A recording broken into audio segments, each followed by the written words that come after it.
Bonjour à tous. Je reçois 3 femmes aujourd'hui, 3 femmes que vous avez peut-être déjà croisées sans vraiment les voir. En France, 40% des sans-abri sont des femmes, mais elles sont les invisibles de la rue, condamnées à se cacher pour éviter les agressions, y compris dans les centres d'hébergement.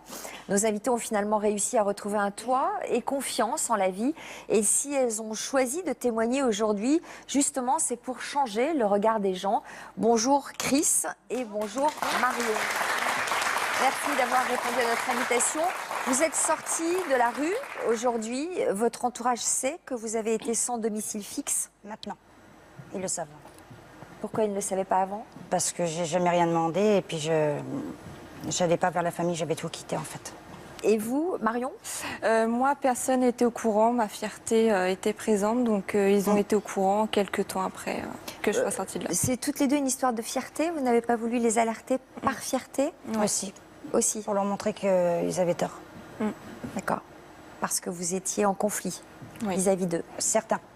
Vous avez dormi pendant combien de temps, toutes les deux, dehors? 18 mois. Et moi, Et 2 vous? mois. 2 mois. Ce qui nous a particulièrement marqué, Marion, dans votre témoignage, c'est que vous pourriez être la fille, la sœur, la nièce, la copine de chacun d'entre nous. Et pourtant, vous vous êtes retrouvée du jour au lendemain dans la rue. Aujourd'hui, vous avez le sentiment d'être revenue pour de bon dans la société? Non. Tous les matins, malheureusement, on se réveille en se disant on peut se retrouver à la rue du jour au lendemain, comme c'est déjà arrivé, parce que du jour au lendemain, j'étais à la rue. Donc, on peut y retourner d'un moment à un autre. Vous sentez que c'est fragile? C'est tous les jours, c'est fragile. Oui. Vous aussi? Ça tient par un fil. Vous en faites des cauchemars? Ça vous obsède, cette idée-là? Vous en retirez quand même des choses positives de cette expérience? On en sort, j'imagine, très différent. Il y a beaucoup de souffrances liées à tout ça. On mûrit beaucoup. On voit la vie différemment et les gens différemment. Vous allez nous raconter tout ça. Anne est aussi avec nous. Bonjour Anne. Bonjour. Merci d'être là sur ce plateau. Nous ne verrons pas votre visage cet après-midi. Est-ce que vous pouvez nous expliquer pourquoi vous avez fait le choix de rester dans l'anonymat? Donc d'abord parce que je suis la maman de 2 adolescents et que je veux protéger absolument. Ils ont Je quel âge? vais raconter des choses importantes. Ils ont 12 et 15 ans. Et aussi parce que j'ai été violée plusieurs fois et que mes violeurs sont encore dehors et que je veux me protéger aussi. Aujourd'hui, vous avez un appartement avec vos enfants. Vous avez passé combien de temps dans la rue? J'ai passé 17 ans dans la rue. Ces 17 années, vous les racontez dans un livre sans tabou, qui laisse sans voix d'ailleurs, qui s'appelle Mes années barbares. C'est un témoignage que vos fils liront un jour? Ils liront un jour et ils commencent à ouvrir un peu les yeux, mais je les protège. Enfin, ils lisent pas ce qu'il y a dedans. Ils voient déjà beaucoup de journalistes autour de moi, donc ils posent des questions. Et Mais ils je sont réponds. conscients évidemment de la situation que vous avez vécue. Oui, oui, bien sûr, ils savent. Mais après, bon, mettre des mots, c'est encore une autre chose. Alors avec nous aujourd'hui, la journaliste Minou Azoulay qui vous a aidé à raconter votre histoire. Elle est dans le public cet après-midi, elle nous rejoindra tout à l'heure. Et Samuel Mergui, l'un de nos psychologues. Il est à vos côtés cet après-midi pour vous aider à décrypter vos histoires, pour peut-être vous donner des conseils. Samuel, est-ce qu'on peut espérer effacer les traces laissées par la rue? Alors, s'en remettre peut-être, effacer les traces, je crois pas. Il faut savoir, c'est quand même une expérience d'inexistence totale et d'insécurité permanente.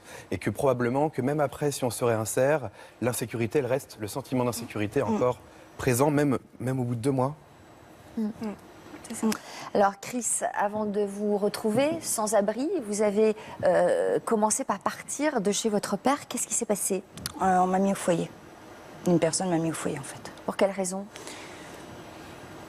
C'était la concubine de mon père. Et ça se passait très très mal. Il était dans quelle situation, votre père? Il n'était pas là, il était tout le temps en déplacement, il travaillait. Donc, vous êtes retrouvé dans un foyer et vous aviez quel âge lorsque vous vous êtes retrouvé à la rue? 18 ans. Qu'est-ce qui s'était passé? Pourquoi vous En aviez fait, quitté? j'ai changé de foyer. De mineur, je suis passée à majeur. Et quand vous êtes dans un foyer de majeur, vous avez une chambre. Alors donc, vous devez travailler, garder votre emploi, sinon vous perdez votre chambre. Et j'ai perdu mon emploi. D'accord. Ouais. Donc, c'est là que la rue, l'enfer a commencé. Et vous, Marion, vous aviez 21 ans lorsque votre quotidien a changé radicalement. Oui. Qu'est-ce qui s'est passé pour vous? Au début, donc, il y a eu une séparation donc, avec mon ancien conjoint. Donc, c'est déjà la première cause. Et ensuite, j'ai perdu mon travail. Et du jour au lendemain, je me suis retrouvée à la rue. Vous faisiez quoi comme travail? J'étais technico-commerciale. Et donc, j'étais en période d'essai et ils ont mis fin à ma période d'essai. Et vous vous êtes retrouvée à la rue? À la rue. Vous n'aviez aucune autre solution? Vous n'aviez pas de la famille? Alors, la famille, j'avais contacté quelques personnes donc, qui ne m'ont pas malheureusement accueillie. Et donc, le 19 février, au soir, je me suis retrouvée à la rue. Vous avez essayé d'appeler votre mère? Alors, on était en très mauvais termes à cette époque parce qu'elle n'acceptait pas mon ancien conjoint. Et par fierté, je ne l'ai pas contacté. Je ne l'ai pas contacté parce que, voilà, j'étais pas... Débrouille toute. Voilà, j'avais... Et ce qui aggravait la situation, c'est que vous n'étiez pas tout à fait seule Non. dans la rue. Dans quel état étiez-vous? J'étais enceinte. Donc, ça a été très, très dur. Vous étiez enceinte de combien? 2 mois quand je me suis retrouvée à la rue. Donc, ça a été très, très dur. On va revenir à présent sur l'histoire d'Anne. Vous avez grandi dans quel milieu, Anne? Alors j'ai grandi dans un milieu assez bourgeois, Des frères et sœurs? des frères et sœurs. Et donc chez moi, je subissais les violences de mon frère. Un frère aîné? Mon frère aîné qui m'a violée à l'âge de 6 ans. À l'âge de 18 ans, vous avez préféré partir? Ouais, j'ai fugué. Fuguer, carrément. Ouais. Vous êtes parti où? Je suis venue à Paris. Je pensais trouver de la famille pour m'aider. J'avais une adresse en poche. Et quand je suis arrivée à Paris, donc je suis allée dans cette adresse. Et là, ma tante m'a dit c'est pas possible, tu peux pas venir chez nous, quoi. Donc tu t'en vas. Et donc vous vous êtes retrouvée dehors pour la première fois? Vous avez passé votre première nuit dehors? Oui, je me suis retrouvée toute seule. J'avais un sac à dos de 3 francs, parce qu'à l'époque c'était des francs.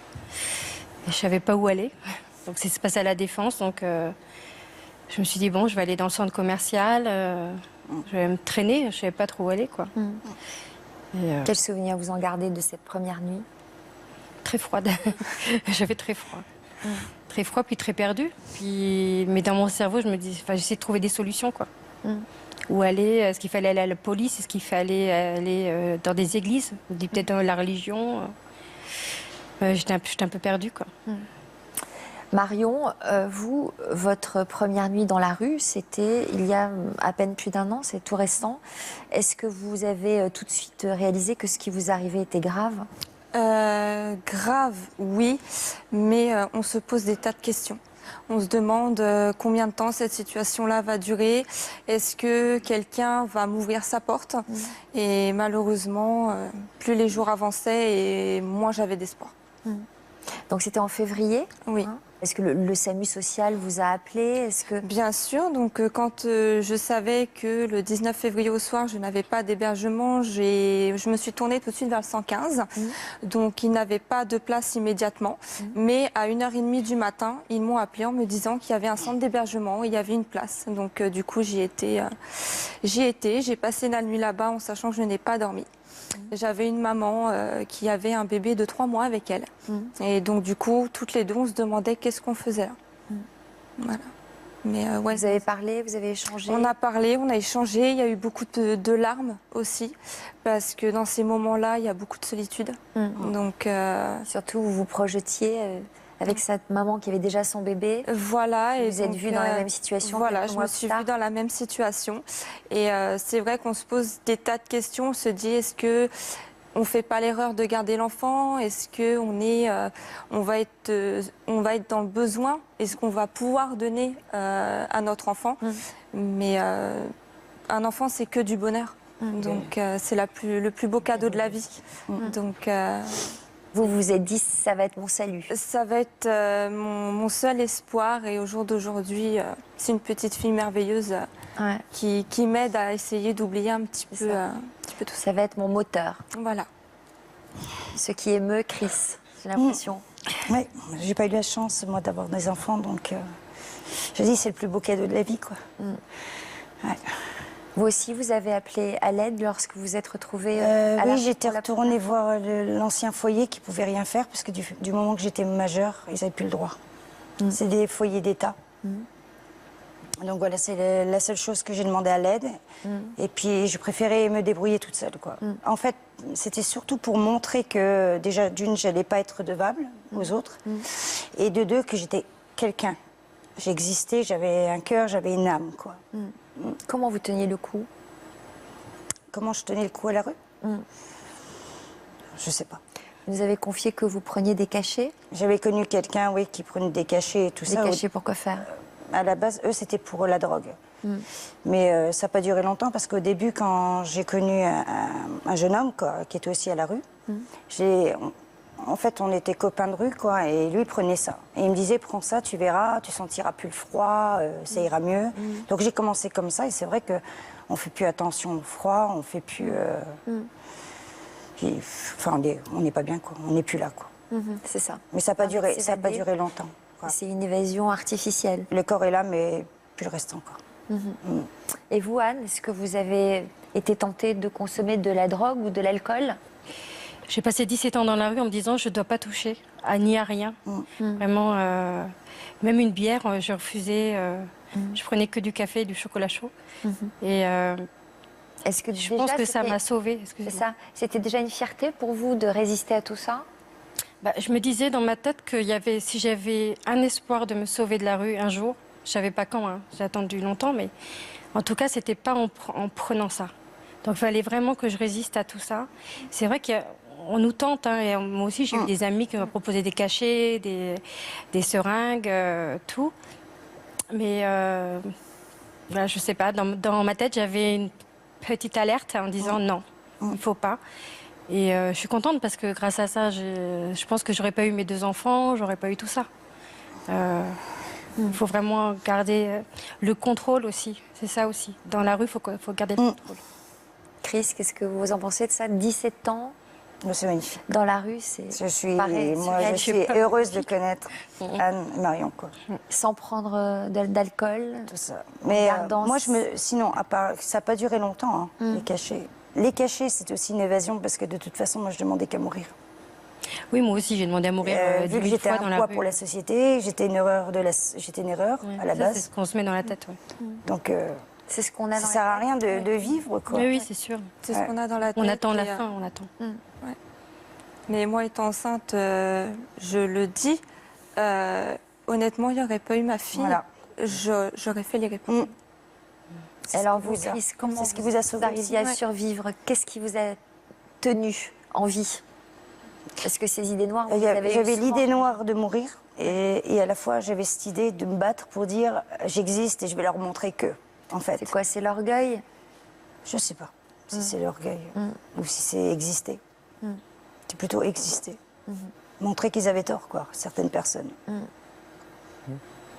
Samuel, qu'est-ce que vous en pensez? Oui, parce que c'est quelque chose qu'on entend souvent, que dans la rue, on n'existe pas. Ouais. Que les personnes ne nous voient pas. C'est comme s'il y avait 2 mondes qui ne se croisent pas. Il y a des lieux, des espaces d'interface où il y a des êtres humains qui communiquent, mais le reste du temps, en fait, on n'existe pas du tout. Du coup, cette volonté d'exister, c'est aller à l'encontre de tout ce qu'on subit, en fait, de cette violence qui nous pousse à ne pas exister. Et ça, j'ai l'impression que c'est un point commun que vous avez toutes les 3 et qui est assez rare dans cette situation-là.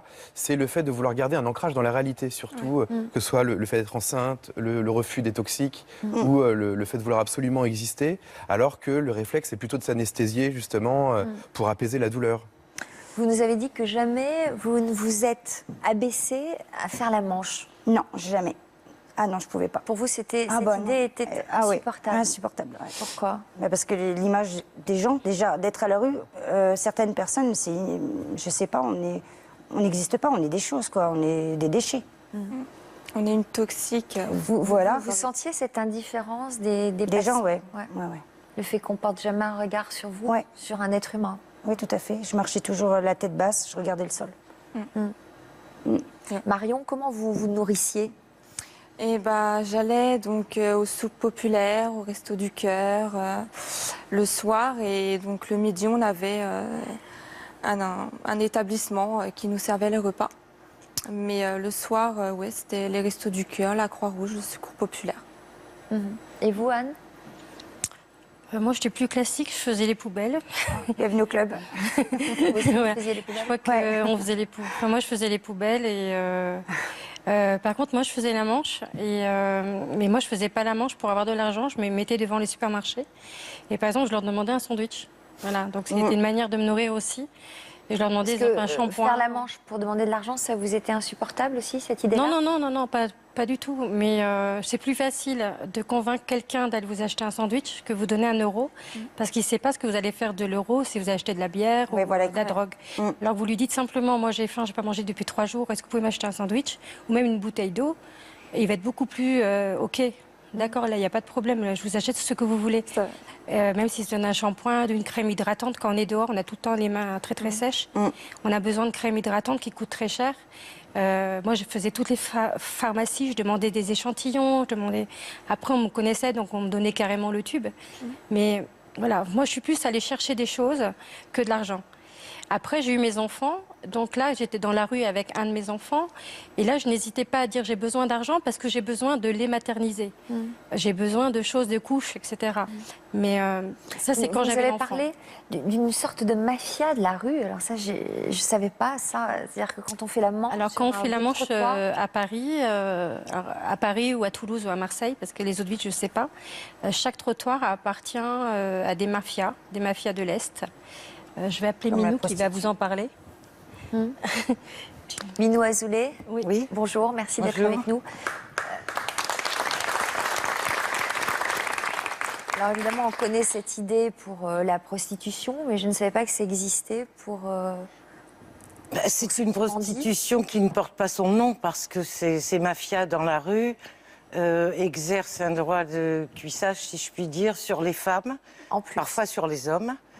Pour 1 mètre carré de trottoir, soit elles cèdent à l'agression, soit on leur prend les 2 euros qui restent, soit c'est une tournante et de toute façon elles payent. Voilà, c'est une manière de payer puisqu'il n'y a pas d'argent et que le corps devient une monnaie d'échange. Et ça se passe et ça existe vraiment. J'ai rencontré des policiers, j'ai rencontré des gens qui ont travaillé autour de ça. Il est très difficile de les arrêter parce que parfois sans papier, parce qu'ils changent vite de quartier, parce que les victimes ne portent pas plainte, qu'elles seraient peut-être même incapables de les reconnaître, parce que ça se fait dans une telle violence que voilà, on déconnecte des choses. Voilà, c'est uniquement... c'est un phénomène qui existe encore et qu'on n'arrive pas encore à maîtriser. Comment vous êtes intéressée à ce sujet, vous?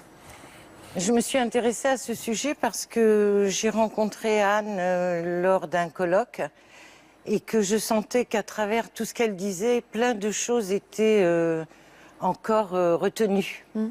Et ça, voilà, en tant que journaliste, je me suis dit, on ne peut pas se taire.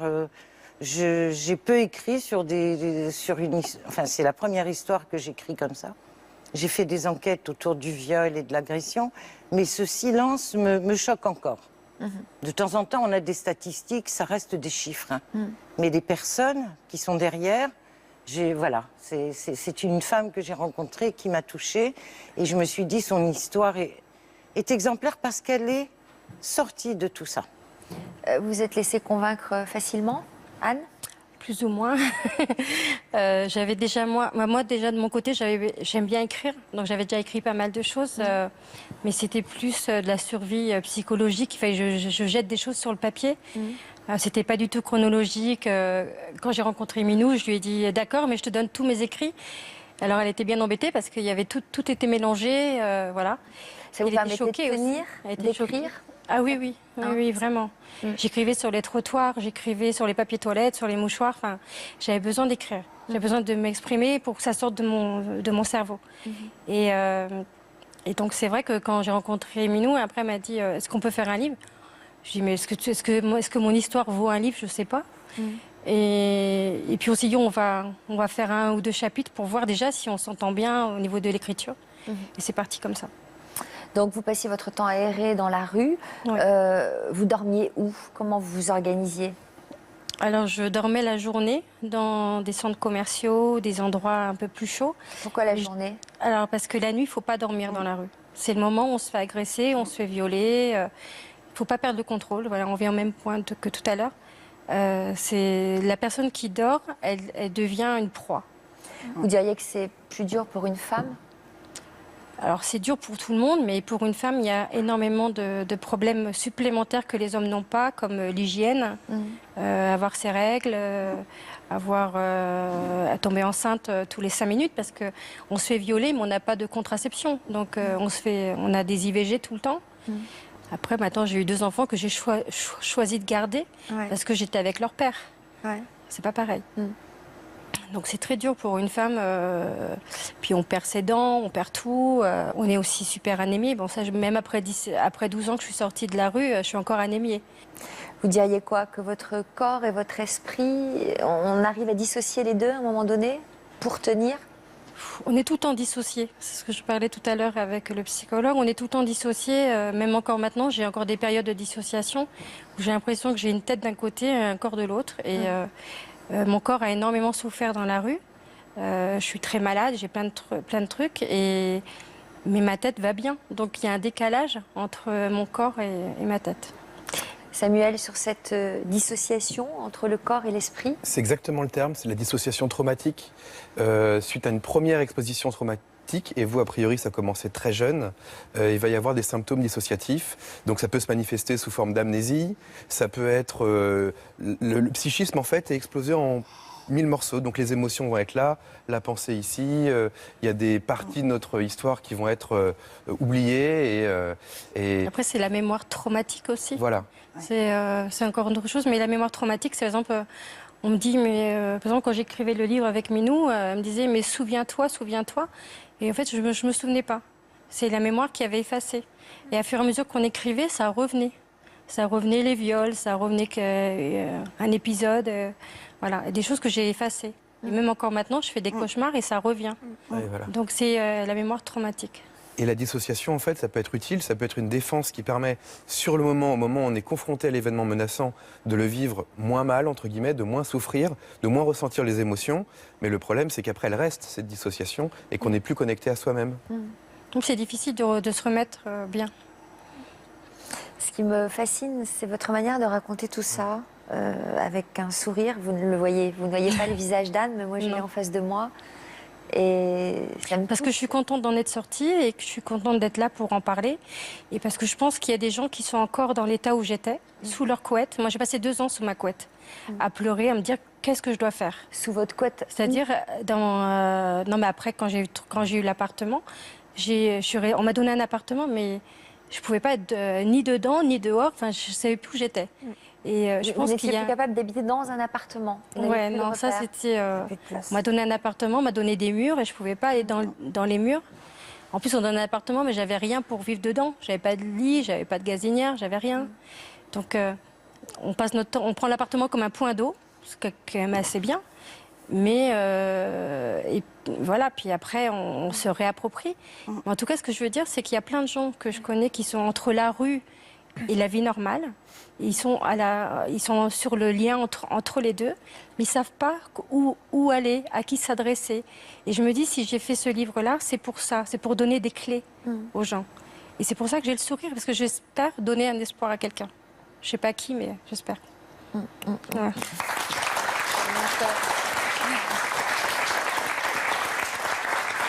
Chris, sur cette idée de dissociation entre le corps et l'esprit, vous avez vécu vous aussi des situations que vous préférez oublier? Oublier, oui, j'ai essayé d'oublier depuis longtemps, mais... Des viols aussi? Ça revient la nuit et tout ça. Et là, je replonge, quoi, totalement là. On ne peut pas oublier. Non. Là, je te connais pas bien, mais on ne peut pas oublier. Non, on ne peut pas oublier. Donc, au contraire, il faut en y a des parler gestes, pour que ça passe parfois, derrière. Vous avez subi des viols aussi, Chris? Ouais.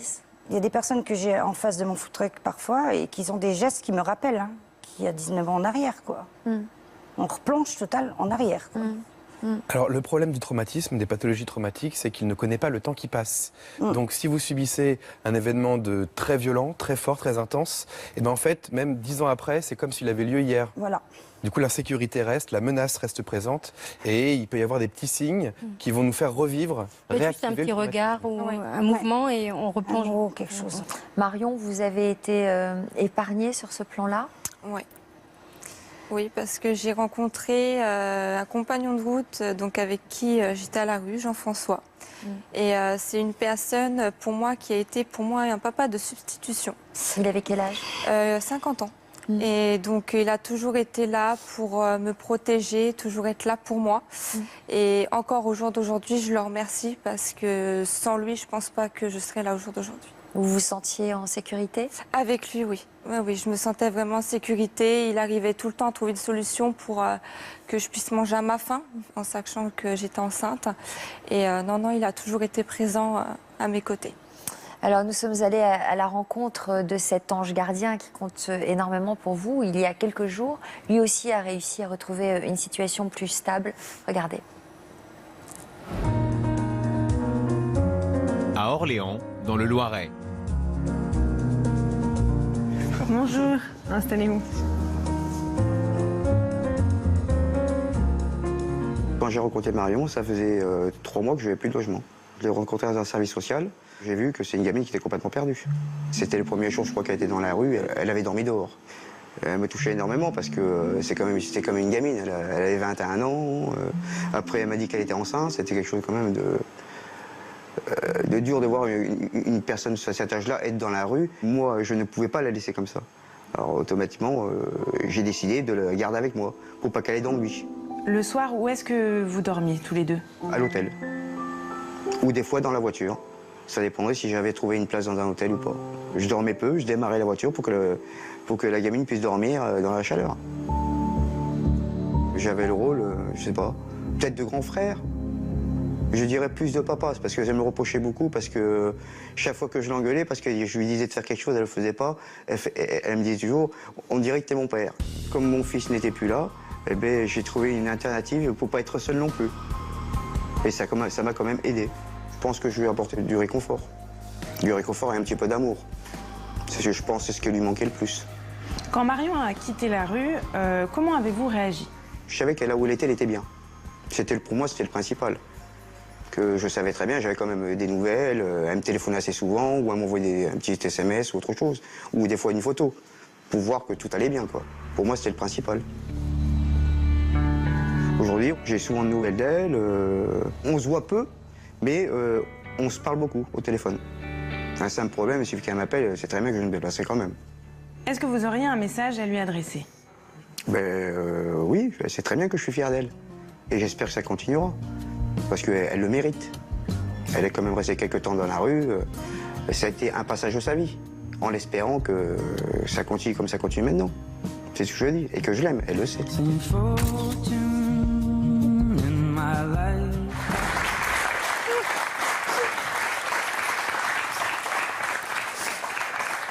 Il y a des grosses larmes qui coulent.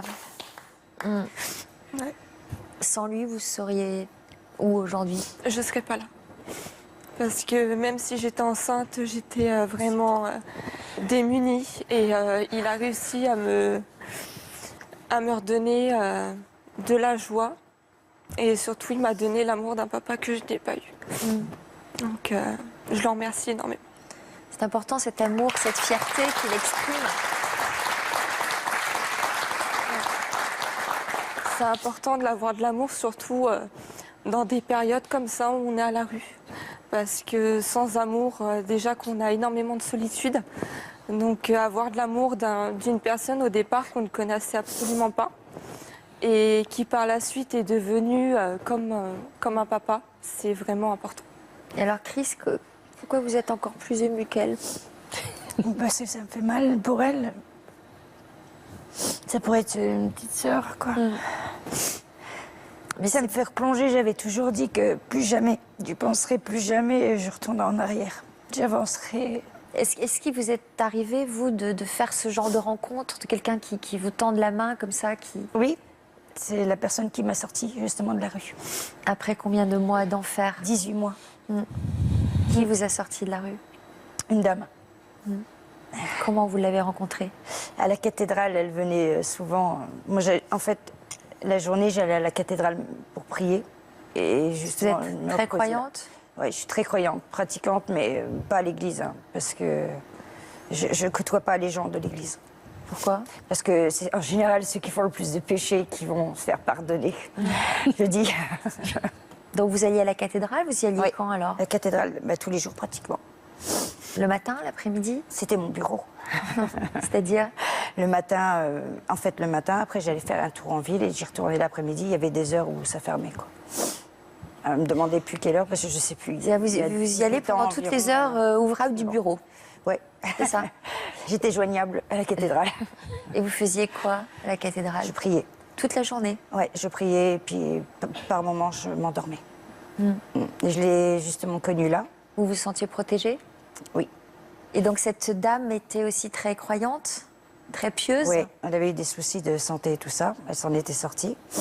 Et on s'était vus plusieurs fois. Puis un jour, elle est venue s'asseoir à côté de moi, on a discuté. Elle m'a invitée à boire un café. Et de fil en aiguille, il s'est avéré qu'elle connaissait ma première belle-maman, qui était comme une mère pour moi.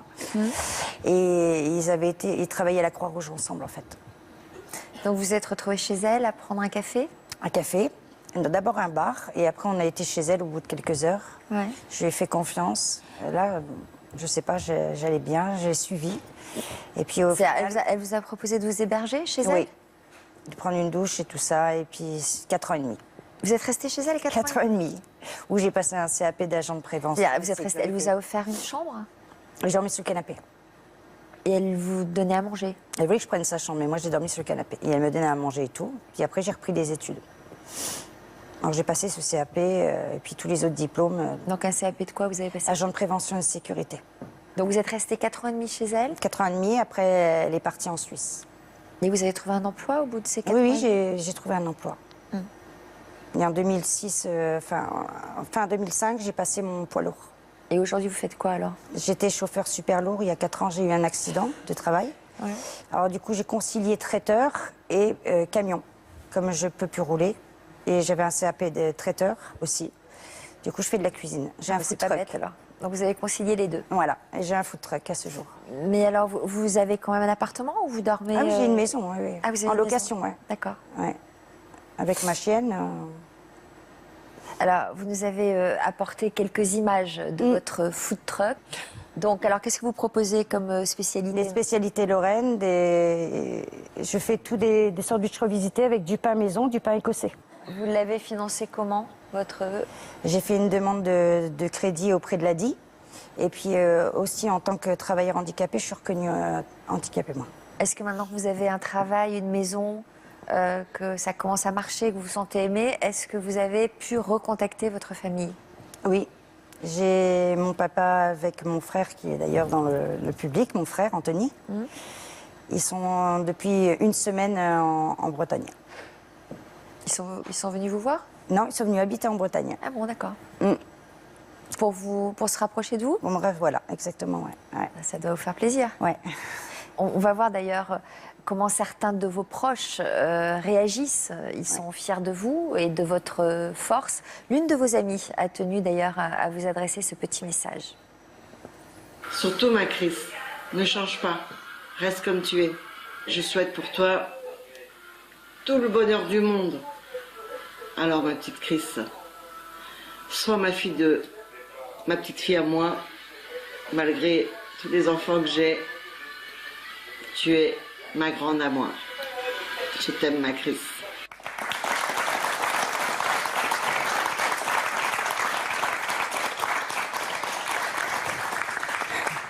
C'est une Bretonne. C'est une Bretonne? Ah, c'est une pure souche bretonne. Elle fait des galettes et des crêpes au marché. C'est qui, cette dame? C'est Nadine, que j'ai connue il y a 2 ans, sur les marchés. Et depuis que je suis passée dans le journal, j'avais fait un repas de Noël pour les sans-abri avec leurs animaux. Elle s'est rapprochée de moi, elle a vu qui j'étais réellement, elle a appris à me connaître tout de suite. Alors, vous avez groupé Et- vos spécialités. Elle a fait des crêpes, vous faisiez des sandwichs. Voilà, quand j'ai plus de dessert, je les envoie mes clients vers ces crêpes.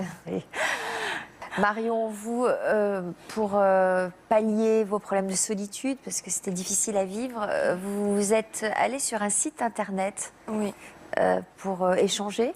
voilà, tout à fait. C'était pour trouver un fiancé ou pas du tout? Pas du tout. Quand on a la rue, on a besoin de parler, on a besoin de pouvoir extérioriser un petit peu ce qu'on vit tous les jours. Et donc, quand j'ai eu un petit peu les moyens, j'ai été me prendre un forfait téléphonique et je me connectais donc sur un site de rencontre. Et c'est là que j'ai rencontré mon conjoint, Jonathan. Ah, quand même. Voilà. Donc au début, je ne lui ai pas caché ma vie à la rue. Je lui ai dit tout de suite ce que je vivais. Donc au début, il a été un petit peu réticent parce qu'il croyait que je cherchais quelqu'un justement pour avoir un toit. Or, ce n'était pas le cas. Mais l'attirance a été plus forte que tout ça. Et donc, au jour d'aujourd'hui, on est encore ensemble et ça va faire 1 an. 1 an. Voilà. Et vous habitez ensemble? Oui, tout à fait. Et donc, vous lui avez annoncé que vous attendiez un enfant, j'imagine aussi? Oui, je lui ai Comment tout a-t-il dit. réagi? Il a très bien réagi parce qu'il a déjà eu un enfant d'un ancien couple. Et non, il m'a accepté tout de suite, moi et mon bébé. Donc quand il a vu vraiment que j'étais dans le besoin, il m'a dit tu vas venir vivre à la maison. Et depuis ce jour-là, on vit ensemble. Et alors, votre bébé est né quand?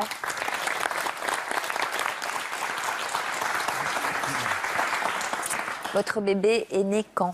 Alors, ma petite fille est née le 31 août 2015.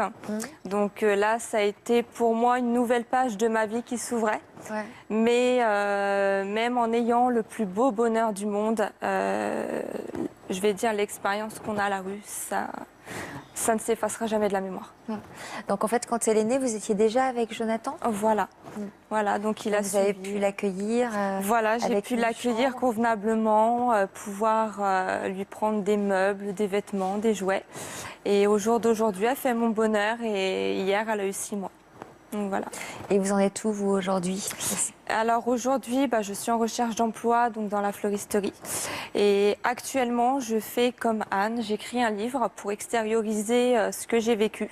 Donc c'est un livre que j'écris, donc j'écris jour par jour et j'explique l'angoisse, la peur qu'on a d'être à la rue et le regard des gens. Vous avez repris contact avec votre famille? Oui, avec ma maman. Donc, Quand? Avant d'accoucher? Alors bien avant d'accoucher, parce que c'est mon conjoint Jonathan il savait que j'étais en froid avec ma mère. Et il m'a dit reprends contact. Donc un soir, il était rentré du travail, il m'a donné mon téléphone, il m'a dit maintenant tu lui envoies un message. C'est un ange, ce Jonathan? Oui, c'est vraiment quelqu'un qui est très important dans ma vie, comme Jean-François. Et il est toujours là quand j'ai besoin. Samuel? Mais le témoignage de Marion, il est assez particulier parce que on peut tous se projeter dans votre histoire. C'est vous, c'est moi, et que c'est comme si Marion, vous étiez resté tout ce temps-là dans l'espèce d'interface entre les mondes, c'est-à-dire que vous aviez devant vous toute l'insécurité qui pouvait faire très peur, mais vous n'avez pas subi les viols, vous n'avez pas subi tout ça, et que vous avez gardé une sorte d'ancrage dans la réalité, un instinct de survie, une logique d'adaptation. Ce qui fait que finalement, c'est pas si étonnant que ça que vous ayez réussi à vous en sortir et faire des rencontres ressources, parce que vous avez gardé quand même ce lien avec la réalité. En l'occurrence, le témoignage de Chris est plus triste, puisque vous-même, vous disiez que vous aviez renoncé à faire la manche, par exemple, renoncé à être aidé, parce que la honte, la projection qu'on a du regard de soi-même dans le regard des autres, comme si on avait un miroir qui nous dit qu'on est nul, quelque chose comme ça, ou qu'on n'existe pas. Non, c'est ça. Et donc, l'histoire de Marion nous montre que finalement, notre vie à tous, elle tient pas grand-chose, et qu'il faut beaucoup de ténacité et beaucoup de courage pour réussir à s'en sortir quand même. Parce que malheureusement, une rupture amoureuse, une perte d'emploi, toute la vie peut basculer. Anne, cela faisait 10 ans que vous étiez sans abri lorsque vous avez rencontré quelqu'un, en l'occurrence un homme. Il jouait de la musique et il vous a apprivoisé petit à petit. Vous deviez être quand même super méfiante vu ce qui vous était arrivé, ce que vous aviez subi. Ouais. Je venais de passer 10 ans à parler à personne. Donc, j'étais très, très, très sauvage. Donc, vous êtes tombée amoureuse? Oui, je suis tombée amoureuse. Je ne savais pas ce qui m'arrivait. C'était comme une midinette. Je ne savais pas ce qui m'arrivait. Voilà. Il a mis combien de temps à vous apprivoiser? Comment? Il a mis combien de temps à vous apprivoiser? Oh bah, ça a été assez rapide, parce que j'étais pas farouche. Mais non, bah, en 2-3 mois, on était ensemble. Ce qui était important, c'est qu'il était à la rue aussi, que c'était un homme, que moi, il pouvait m'apporter aussi de la sécurité. Et ça, c'est incroyable ce que vous disiez, parce qu'on pourrait s'attendre à ce que vous disiez. Ce qui est important, c'est justement qu'il n'était pas à la rue et il pouvait m'apporter de la sécurité. Vous vous dites, c'est important qu'il ait été dans la rue. Oui, parce qu'on a les mêmes valeurs. Moi, j'aurais pas pu faire ce qu'a fait Marion parce que c'était trop rapide. Ouais. Moi, j'étais trop abîmée. C'est-à-dire que pour moi, il y a vraiment 2 mondes. Il y a le monde de la rue, le monde très normal, auquel j'essaye en ce moment de m'intégrer, mais c'est très difficile. Et j'ai pas les codes. Et donc, avec cet homme-là, j'avais les mêmes codes de la rue. Ce que j'aurais pas pu développer avec un homme normal. Voilà. Vous êtes mariés? On s'est mariés et puis on a divorcé. Voilà. Vous avez eu un enfant, tous les deux? Alors, on a eu un enfant, donc c'est pour ça que je l'ai gardé, parce que c'était un enfant de l'amour. Et pour moi, c'était important.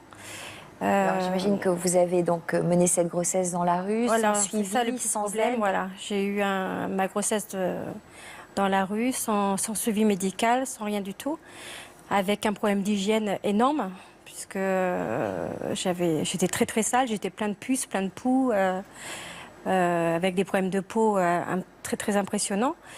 Et j'ai accouché dans la rue. Voilà, il est venu un mois plus tôt que la date. Et j'ai accouché dans la rue. Et voilà. Comment c'est possible? Vous pouviez pas vous adresser au SAMU?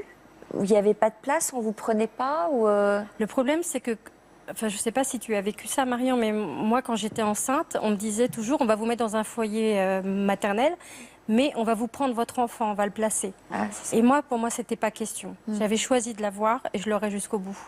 Donc, j'ai tenu bon là-dessus. Vous avez préféré prendre le risque d'accoucher dans la rue plutôt que de prendre le risque que l'on vous prenne votre enfant? Ouais. Comment vous avez, d'abord, où vous avez accouché, comment, et puis comment vous avez pu prendre soin de votre bébé? Alors j'ai donc accouché sur le trottoir. Des passants qui ont vu ce qui se passait ont appelé les pompiers. C'était où ça? C'était à Paris? C'était à Paris, dans le 18e arrondissement. C'est dingue. Les pompiers m'ont ramassé, m'ont emmené à l'hôpital. Et donc là, truc normal de toutes les mamans, on me nettoie, tout ça, on nettoie mon enfant. Et là, j'entends, oui, mais il faut appeler vite l'assistante sociale pour qu'il soit placé. Donc, ni une ni deux, je saute du brancard et je prends mon gamin, je me sauve. Voilà. Je suis partie. Pas rattrapé? Ils ont essayé, ça criait, mais bon, moi j'étais violente à ce moment-là. Il fallait pas trop m'approcher. J'étais lionne, comme toutes les mamans, on est des lionnes, on protège ses enfants. Il n'était pas question. Il n'était pas question une seconde. Et quand vous avez fait physiquement, quand on vient d'accoucher, on n'est quand même pas super... J'ai une chance d'avoir un corps qui est assez fort. Mais de toute façon, quand on a envie de défendre son enfant, on ne sent pas la douleur. Voilà. Alors, comment vous vous êtes occupée de votre enfant? Comment vous l'avez nourri? Alors, je l'ai nourri au sein jusqu'à ses 3 ans et demi. J'ai de la chance d'être bien lotie. Mais il fallait que vous soyez vous-même bien nourrie pour pouvoir l'allaiter? Non, non, moi j'ai toujours nourri dans les poubelles, etc. Alors j'ai fait au nom de mon enfant des démarches pour aller voir les assistantes sociales, les associations, ce que je n'aurais pas fait tant que j'étais seule. Mais là, j'avais un enfant, il fallait qu'il vive et il fallait que je trouve des vêtements d'enfant. Simplement, déjà, des vêtements, des pyjamas, des couches, tout ça. Donc, il fallait que je me fasse aider. Et j'ai trouvé une association qui m'a aidée sans jugement. Et surtout, je leur ai fait promettre au départ de ne pas appeler l'assistante sociale, de ne pas appeler l'ASE. Sinon, je repartais dans les 5 minutes, quoi. Et ils ont tenu leur promesse. Il était où, votre bébé, la journée? J'avais récupéré un porte-bébé et je le mettais contre moi dans un grand manteau noir. Et tout le monde pensait que je pesais 200 kilos et en fait, j'avais juste un bébé à l'intérieur. Un bébé qui ne pleurait jamais. Il avait compris qu'il était important qu'il ne pleure pas et qu'il ne montre pas ses émotions, qu'il ne montre rien. Enfin, Maintenant, je m'en veux un peu parce qu'il a 15 ans et on est au même point. Il montre toujours pas ses émotions, mais voilà. Enfin, j'ai fait ce que j'ai pu à ce moment-là. Donc, j'étais dans les porches des immeubles. J'ai une bonne mémoire, donc je passais devant les gens qui faisaient les codes et je repérais les codes et je leur faisais après et je me cachais dans les escaliers avec mon gamin. Vous avez quel rapport avec votre fils aujourd'hui? J'ai un très bon rapport. Il a 15 ans. Il a 15 ans. Il va comment? Donc j'ai compris. Il va très bien. Il montrait pas beaucoup ses émotions. Oui, c'est un garçon très fort, très mûr pour son âge. Il a des copains qu'il a du mal à comprendre parce qu'il y a un décalage. Mais il va très bien et il fait des crises d'adolescence comme tous les ados, mais ça va. Et puis vous avez eu un autre enfant. Combien de temps après? Donc 3 ans après, donc j'étais toujours avec le papa. Toujours le même papa. Le même papa. Et on a eu un deuxième enfant. Mais là, par contre, j'ai réagi tout de suite parce que je voulais pas revivre la grossesse dans la rue. Je voulais pas revivre tout ça. C'était très très dur et je me sentais pas capable physiquement de refaire. Donc là, je suis allée voir une assistante sociale et j'ai dit aidez-moi quoi. Aidez-moi à trouver un appartement. Je ne demande pas grand-chose, je veux juste un toit. Même si c'est à 2-3 mètres carrés, mais il faut que je puisse me poser. Voilà. J'en avais marre de marcher, de faire la manche et tout ça, j'en pouvais plus. Et là, vous n'avez pas eu peur qu'elle place votre enfant? Si, j'ai eu très très peur. Mais j'ai eu de la chance, elle m'a donné un appartement assez rapidement et là, on a pu se poser. Voilà. En famille? En famille, voilà. Et quand vous vous êtes retrouvée dans cet appartement, finalement, votre union n'a pas résisté? Alors, mon ex-mari, maintenant, continue à avoir des comportements de SDF. C'est-à-dire qu'il vit dans une voiture, il ne veut pas s'en sortir, il ne veut pas avoir cet accompagnement psychologique que moi j'ai. J'ai trouvé une psy qui m'aide. Et du coup, on est en décalage. Et à un moment donné où moi, je commençais à prendre les enfants et à monter vers le haut, à m'en sortir un petit peu, j'ai senti que lui, il partait vers le fond. Et à un moment donné, il fallait se séparer. Ouais. Même si il est le bienvenu chez moi, c'est quand il veut. C'est le papa de mes enfants, il est vraiment... Mais il y a un moment donné, il faut que moi, je m'en sorte. On a du mal à comprendre ça, Anne, en fait. Les séquelles qu'on peut garder, vous dites qu'il faut réapprendre les codes, c'est-à-dire que le passage de la rue à un appartement, vous n'auriez pas supporté un passage trop rapide. Pourquoi?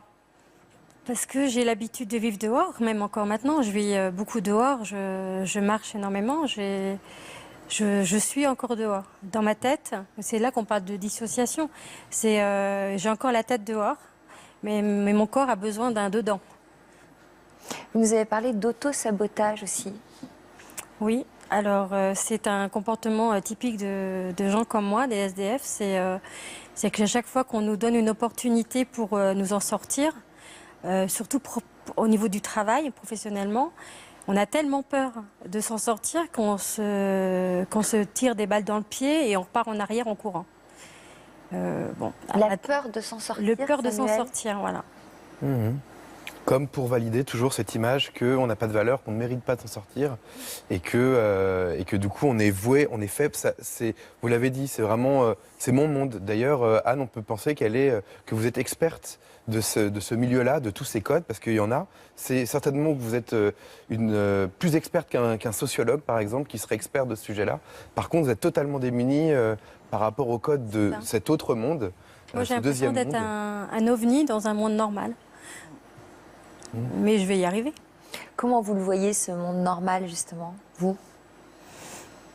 Maintenant, ça va mieux. Depuis que j'ai fait le livre, que j'ai rencontré Minou et l'équipe qu'il y a derrière, il y a des gens bienveillants. Je commence à comprendre qu'il y a des gens bienveillants. Pour moi, ce monde normal, pour moi, c'était des hommes violents qui violaient des femmes.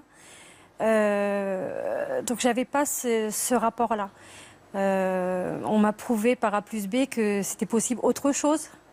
Donc je commence à me sentir un peu mieux insérée, mais je ne le suis pas encore, mais voilà.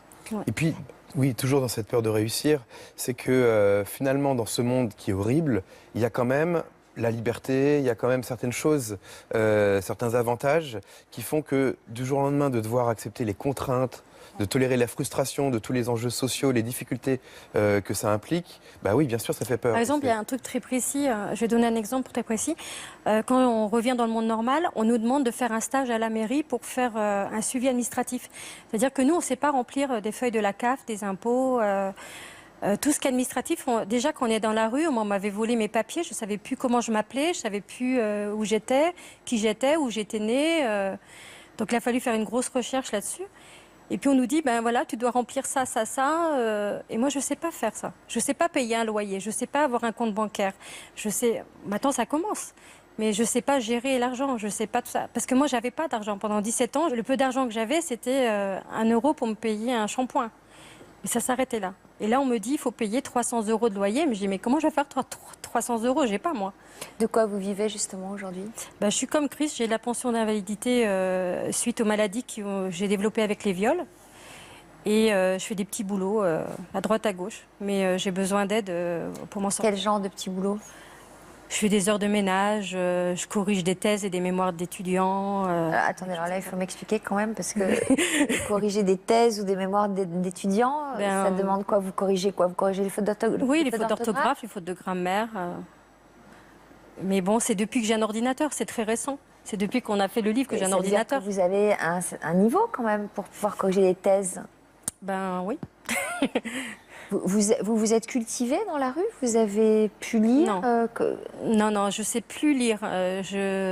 Ça demande énormément de concentration. Moi, j'ai des problèmes de concentration suite à la vie dans la rue. Comment vous pouvez corriger des thèses alors? Je me force à me concentrer, ça me prend des heures et des heures, mais je le fais. Par contre, j'ai un ordinateur depuis peu de temps, depuis 1 an. Moi aussi, je suis dans les réseaux sociaux, j'aime bien. Alors, on se moque de moi parce que j'aime bien me montrer, me machin, etc. Mais parce que moi, justement, c'est créer du lien. Vous aimez bien vous montrer? Vous qui avez fui le contact, le lien. Oui, mais c'est surtout, j'essaie de créer du lien avec les gens. Moi, ça me fait du bien, ça me remplit. Moi, je suis impressionnée que vous soyez sur notre plateau aujourd'hui, justement, pour quelqu'un qui avait tendance à se cacher, à fuir. C'est un énorme effort. Comment? C'est un énorme effort. J'imagine. Minou Azoulay, qu'est-ce qui vous impressionne chez Anne? Cette envie de continuer à vivre, d'apprendre les codes du monde dans lequel nous vivons, nous, et de voir que tous les jours, je ne peux pas vous donner d'exemple précis, mais parfois elle me dit, mais qu'est-ce qu'il faut que je dise? Elle cherche des mots, elle cherche un comportement, et puis moi je crois que ce sont ces enfants qui l'ont sauvée. Moralement, psychologiquement, le fait d'être mère, de savoir ce que c'est une mère puisqu'elle n'a pas su, le fait de parler à des enfants, même si eux sont silencieux, je crois que ça l'a complètement sauvée de la perdition totale. Parce que n'importe quelle femme, ayant subi ce qu'elle a subi, n'en revient pas vraiment. Mais elle, ses enfants, cet amour qu'elle avait besoin de créer autour d'elle, l'a sauvée. Vous êtes d'accord avec ça? Oui, oui. Ben, je crois que je vis mon enfance et mon adolescence avec mes enfants. Je n'ai jamais eu, donc je suis une grande maman ado. Mais c'est Quels sûr sont que vos j'ai projets désormais? J'aimerais bien trouver un emploi, justement pour utiliser cette capacité de faire le lien entre les deux mondes. C'est-à-dire que c'est vrai que je connais très bien le monde de la rue. C'est vrai que je ne connais pas le monde normal, mais j'aimerais bien faire le lien. J'ai beaucoup d'amis qui sont restés dans la rue. J'en ai d'autres qui sont morts dans la rue. J'ai besoin de prouver qu'on peut s'en sortir. Mais aussi pour les autres. Voilà, pour les autres et puis aussi pour moi. Je fais la moitié de ma vie, j'aimerais bien avoir une meilleure vie maintenant. Vous vous occupez d'une association déjà? Alors j'essaye de monter plusieurs petites associations. Là, je suis dans une cité HLM où il y a beaucoup d'enfants qui ne sortent jamais, qui vont jamais au cinéma, jamais à la culture. Je trouve qu'on est à Paris, c'est la ville lumière où il se passe beaucoup de choses. Et j'ai monté cette association pour trouver des places de cinéma, de théâtre pour les enfants. Et pour leurs parents, pareil, qui ne sortent jamais. Et ça s'appelle 1000 sourires. Mais on essaye de donner de la joie aux enfants. Enfin, moi, mes enfants, ils ont besoin... C'était aussi pour intégrer mes enfants dedans. Ils ont besoin de voir des choses, de voir de la culture. Moi, je peux leur apporter que le trottoir, donc ça ne va pas. Donc il faut trouver un autre moyen. Donc j'ai créé des choses. Qu'est-ce qui vous rend heureuse aujourd'hui? Chris, Marion? Moi, c'est ma fille. Votre fille? Oui. Chris? c'est ce que je suis devenue qui me rend heureuse, et ma chienne et les gens qui m'entourent autour de moi. Comment vous voyez votre avenir? Si ça continue comme ça, promet tous. Avec plein d'amour. Et vous, Marion? Mon avenir, je le vois déjà avec un travail dans le domaine de la floristerie et espérer pouvoir publier mon livre comme Anne, expliquer aux autres l'angoisse et la peur qu'on a tous les jours à la rue. Même si on vit que 2 mois, 18 mois ou 17 ans à la rue, tant qu'on l'a vécu, c'est pareil. Une journée, c'est déjà trop. C'est déjà quoi. trop. Ouais, c'est déjà trop. Journée. Mais tu vas le sortir, ton bouquin. Tu t'en es sorti.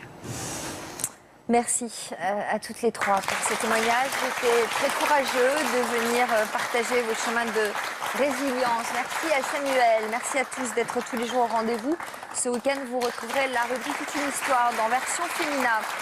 Tout de suite sur le plateau de l'Histoire continue, vous avez rendez-vous avec Frédéric Farigou ainsi que Sandrine et Yvette qui vous avaient particulièrement touché. Elles avaient évoqué le suicide de leurs proches. Aujourd'hui, elles viennent nous donner de leurs nouvelles. A tout de suite. Merci.